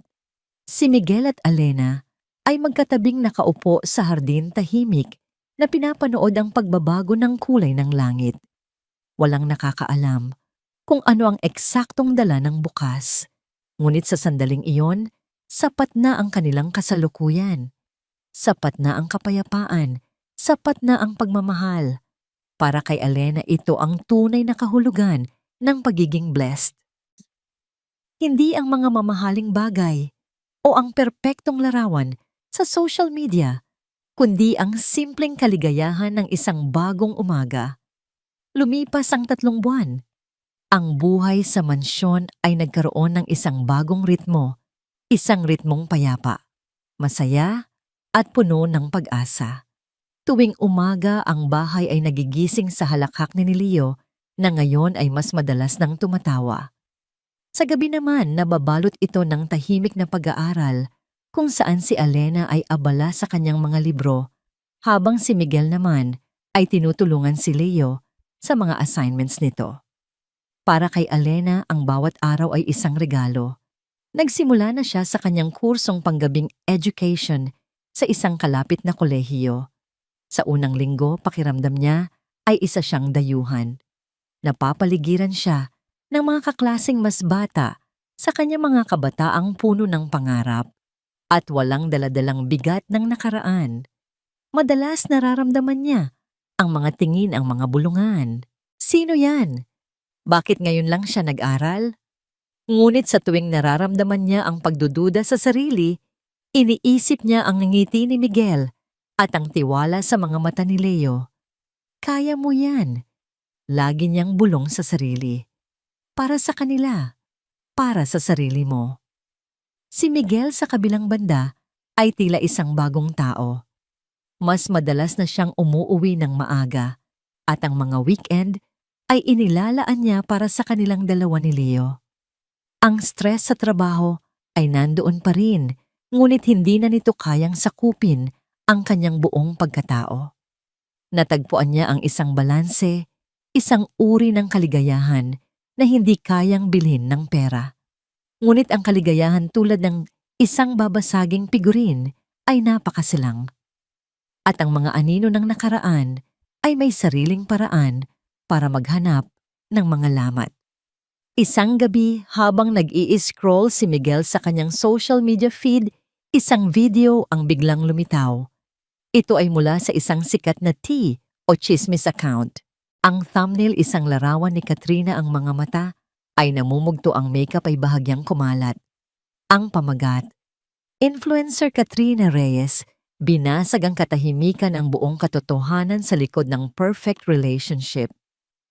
Naramdaman ni Miguel ang panlalamig ng kanyang dugo. Pinindot niya ang play. Ang video ay nagsimula sa isang malungkot na tugtog. Si Katrina ay nakaupo sa isang puting sofa sa isang apartment na halatang mas maliit kaysa sa dati niyang tinitirhan. Nagsalita siya sa kamera, ang boses ay basag at puno ng sinseridad. Hindi ko alam kung paano sisimulan to, sabi niya habang pinupunasan ng isang pekeng luha. Matagal akong nanahimik dahil ayokong manira, ayokong magsalita laban sa taong minsan kong minahal. Pero siguro utang ko na rin sa inyo, sa mga sumuporta sa akin na malaman ninyo ang totoo. Hindi niya binanggit ang pangalan ni Miguel. Hindi rin niya binanggit ang pangalan ni Alena. Ngunit ang kanyang mga salita ay tila mga palasong may lason bawat isa ay maingat na pinakawalan patungo sa kanilang direksyon. Ang akala ng lahat perpekto, ang buhay ko. Pagpapatuloy niya kasabay ng pag-flash sa screen ng mga masasayang larawan nila ni Miguel noon. Ang hindi nila alam sa loob ng aming tahanan, may isang ahas na dahan-dahang pumasok. Isang taong pinagkatiwalaan ko, na tinulungan ko. Isang taong ginamit ang kahirapan niya para makuha ang awa ng aking partner. Ginamit niya ang kanyang pagiging biktima para sirain ang lahat. Nanginginig ang mga kamay ni Miguel habang pinapanood. Ito ay isang obra maestra ng manipulasyon. Bawat salita, bawat higbi, bawat pag-pause lahat ay kalkulado. Pinalabas niya na ako ang masama. Sabi ni Katrina ang boses ay puno ng pighati. Pinalabas niya na ako ang nang-api. Pero ang tanong, sino ba talaga ang tunay na biktima? Ako na nawalan ng lahat. O siya na ngayon ay namumuhay na sa buhay na dapat ay sakin. Nagtapos ang video sa isang close-up shot ng kanyang maluhaluhaing mata. Hindi ako nagsasalita para sa awa. Nagsasalita ako para sa katotohanan. At sana huwag mangyari sa inyo ang nangyari sa akin. Mabilis na pinatay ni Miguel ang kanyang telepono. Naramdaman niya ang galit hindi lang dahil sa mga kasinungalingan, kundi dahil sa galing ni Katrina sa pagbaluktot ng katotohanan. Alam niyang maniniwala ang mga tao. Ang kwento ng isang naagawan at api ay laging mas mabenta kaysa sa komplikadong katotohanan. Kinabukasan ng video ay sumabog. Libo-libo ang shares, milyon-milyon ang views.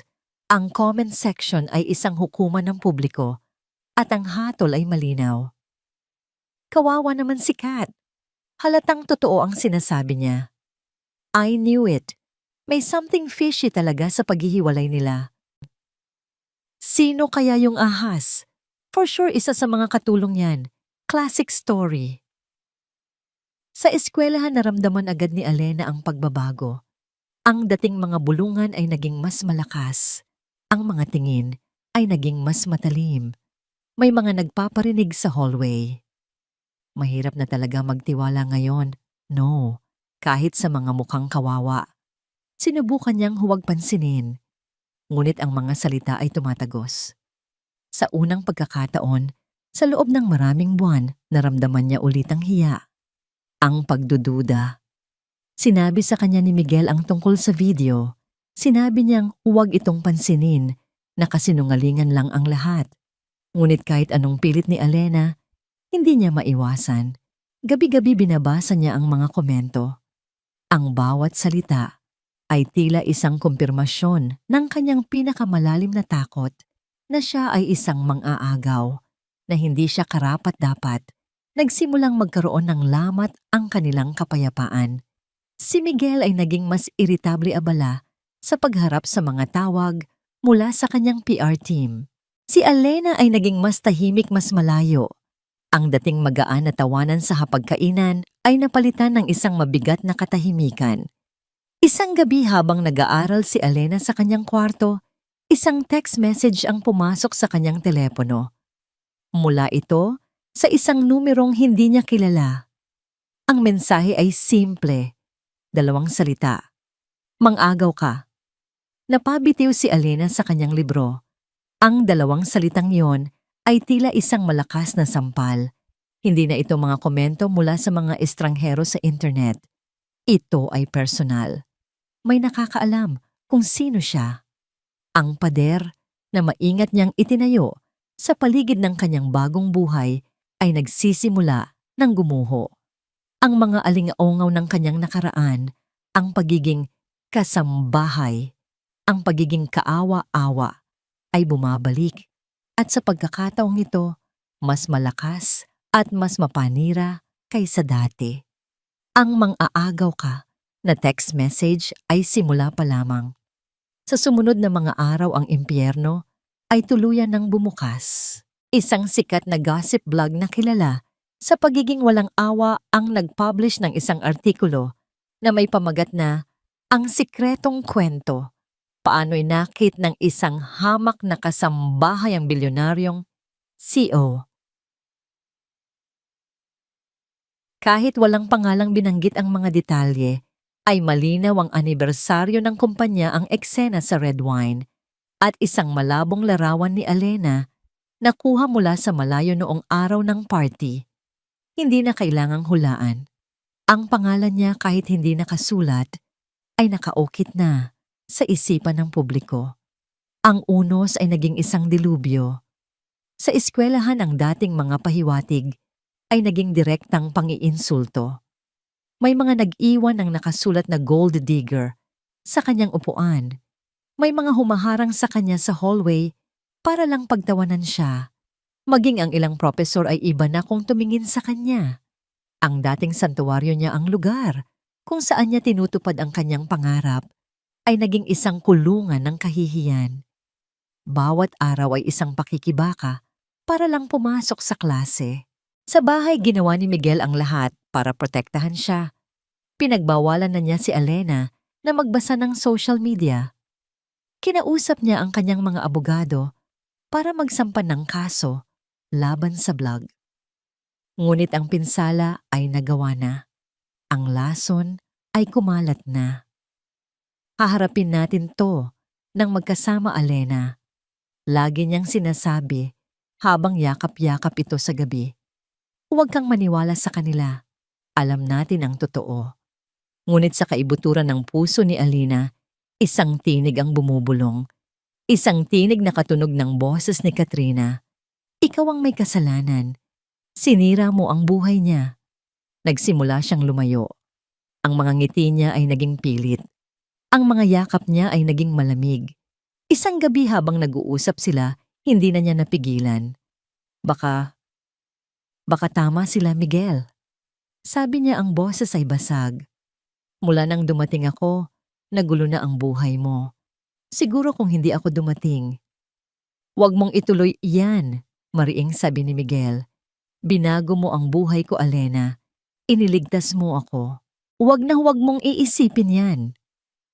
Ngunit ang mga salita, gaano man kasinsero, ay hindi na sapat para pawiin ang pagdududa na itinanim ng buong mundo sa kanyang puso.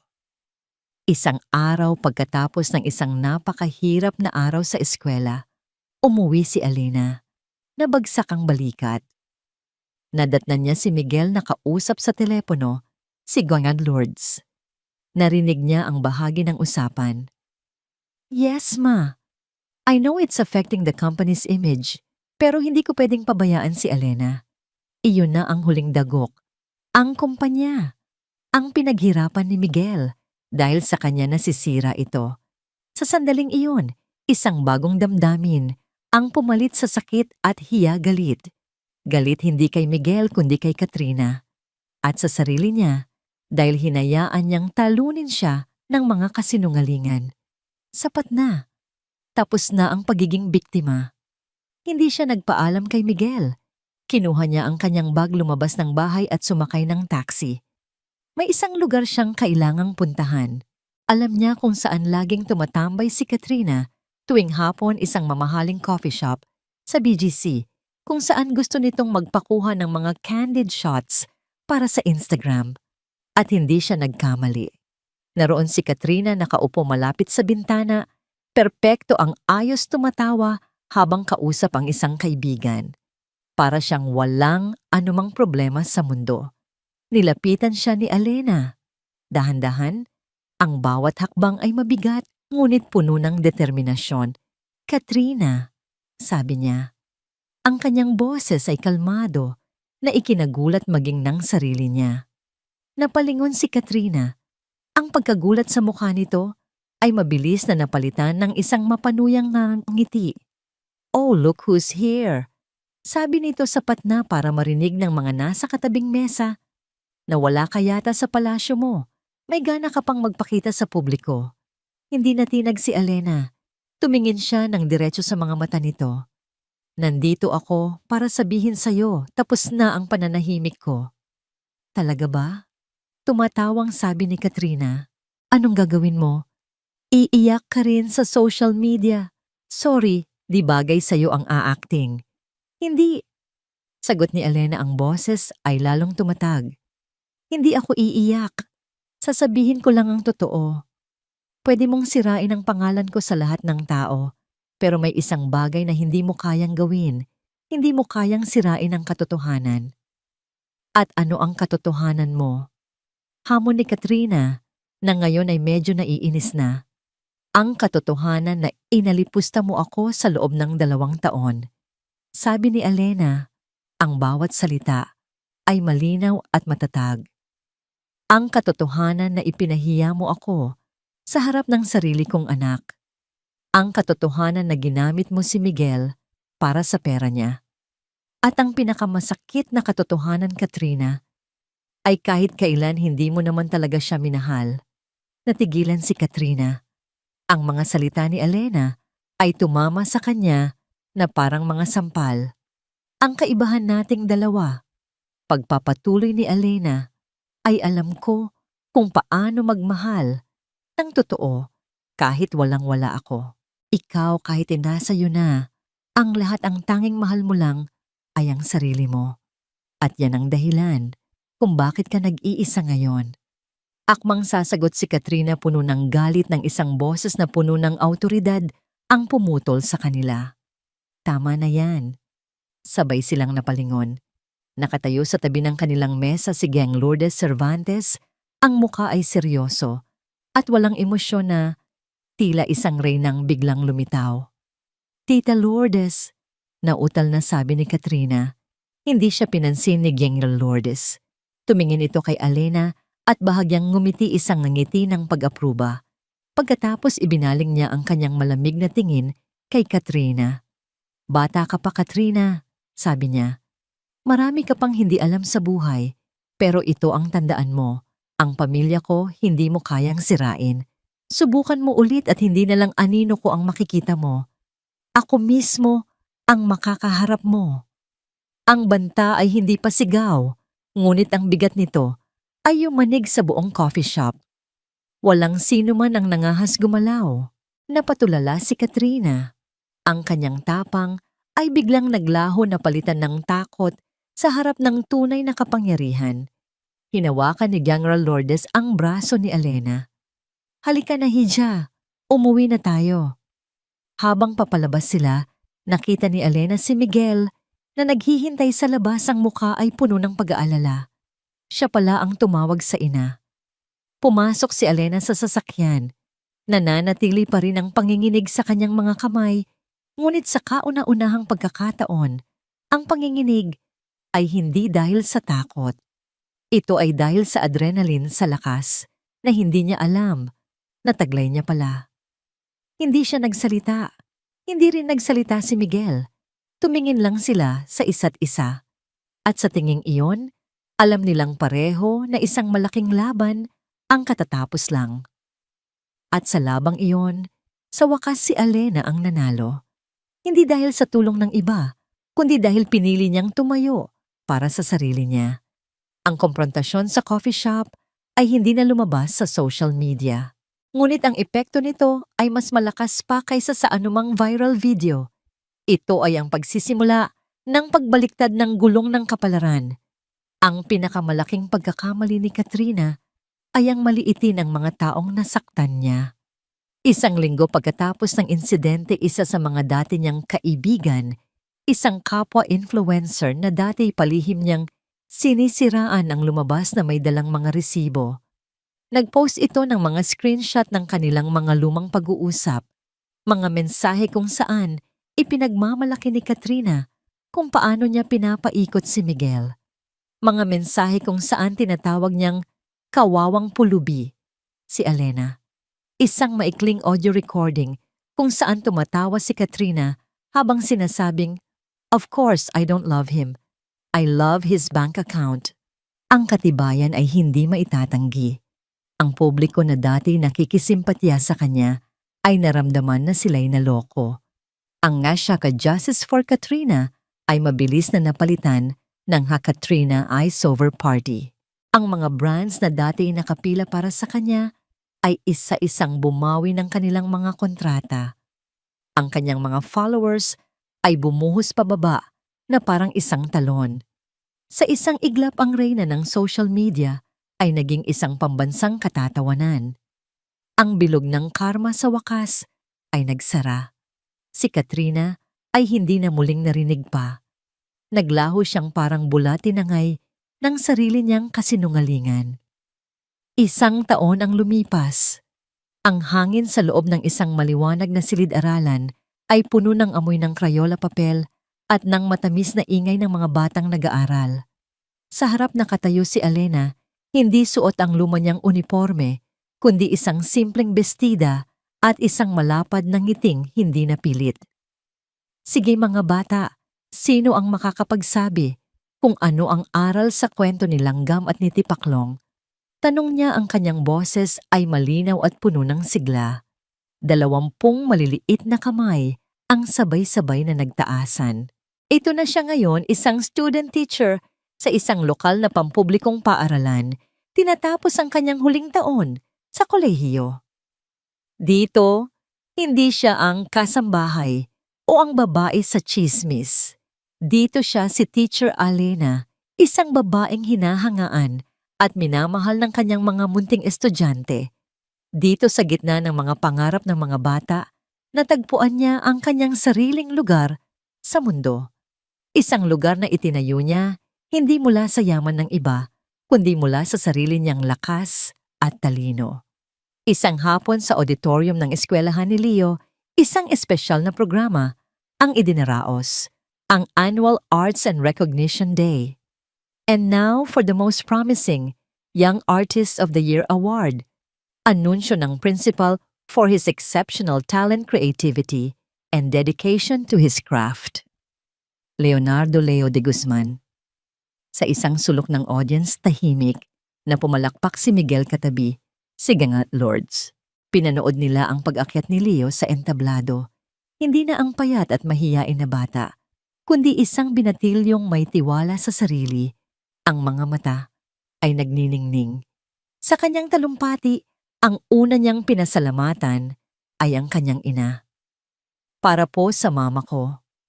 Sabi ni Leo habang nakatingin sa direksyon kung nasaan nakaupo si Alena. Na nagturo sa akin na kahit gaano kadilim, laging may kulay na pwedeng ipinta. Hindi na napigilan ni Alena ang mga luha, ngunit ang mga ito'y mainit at masaya. Bawat patak ay isang simbolo ng tagumpay. Pagkatapos ng seremonya, naglakad silang tatlo sa isang parke na malapit lang doon.